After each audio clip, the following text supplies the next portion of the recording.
مجھے خیال آیا کہ میں نے 20 سال اس بچے کو پالا ہے، ابھی اپنی ماں اور باپ کو دیکھے گا، لیکن ایک دم اچانک کیا ہوا، جب تو اس عمر کو پہنچا جس میں ہماری امیدیں تیرے ساتھ لگ گئیں،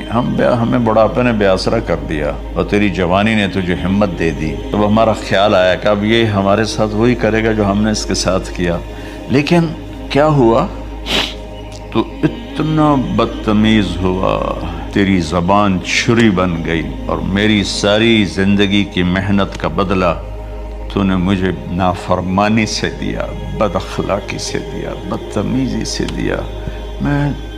حیرت بھری نظروں سے تجھے دیکھتا رہا، اور میں اپنی پچھلی 20 سالہ زندگی کو جھٹلاتا رہا کہ میرے خیال میں میں اس کا نوکر ہوں اور یہ میرا مالک، میں اس کا باپ نہیں، میں اس کا نوکر۔ آج کل کے والدین گھر سے نکل جاؤ، حق کر دو، اولاد اور ماں باپ میں رسہ کشی ہے اور لڑائی ہے اور جھگڑا ہے اور نفرت ہے، نہ وہ ضد چھوڑتا ہے نہ وہ ضد چھوڑتا ہے۔ ماں باپ کو ضد چھوڑنی چاہیے، بچے نادان ہوتے ہیں، عقل کے کچے ہوتے ہیں، تجربہ ہوتا نہیں ہے، ان کے اوپر اگر ہم مسلط ہو کر اپنی ضدوں پر ان کو جھکائیں گے تو وہ ٹوٹ جائیں گے، وہ بکھر جائیں گے، وہ ہم سے متنفر ہو جائیں گے۔ میں قربان جاؤں، والدین کو یعقوب علیہ السلام کی مثال سامنے رکھنی چاہیے کہ نافرمان اولاد کو گلے سے لگاتے ہیں۔ ایک کتے کو دیکھو، ایک وقت کی روٹی کھا کے زندگی بھر تمہارا گھر کا پہرا دیتا ہے۔ ہمارے گھر میں ایک چھوٹا سا کتی کا بچہ آ گیا، نہ میں ہوتا ہوں نہ میرا بھائی ہوتا ہے، میں سفر میں، وہ ڈاکٹر ہے لاہور میں، ہماری والدہ زندہ تھیں، وہ اس کو نوکروں کہہ کے روٹی ڈلوا دیتی، وہ وہیں بڑا ہو گیا، میری ماں مر گئی، گھر خالی ہو گیا،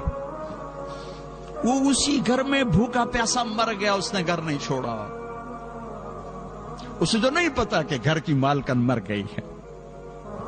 اب کوئی روٹی ڈالنے والا کوئی نہیں، وہ تو نوکروں کو حکم دیتی تھی، وہ ڈال دیتے تھے، اسے کیا خبر کہ وہ چلی گئی ہے۔ اس نے کہا میں نے اس گھر کی روٹی کھائی، وہیں مری وہ کتیا تھی سفید رنگ کی۔ مسلمان احسان کا بدلہ دیتا ہے، احسان دوستو ہمارے چینل کو لازمی طور پر سبسکرائب کریں۔ آپ لوگوں کے ایک سبسکرائب سے کچھ نہیں ہوتا، لیکن ہم لوگوں کی حوصلہ افزائی ہو جاتا ہے، اور ساتھ بیل کا آئیکن بھی دبائیں تاکہ آپ لوگوں کو نئے نوٹیفیکیشن ٹائم پر ملتے رہیں۔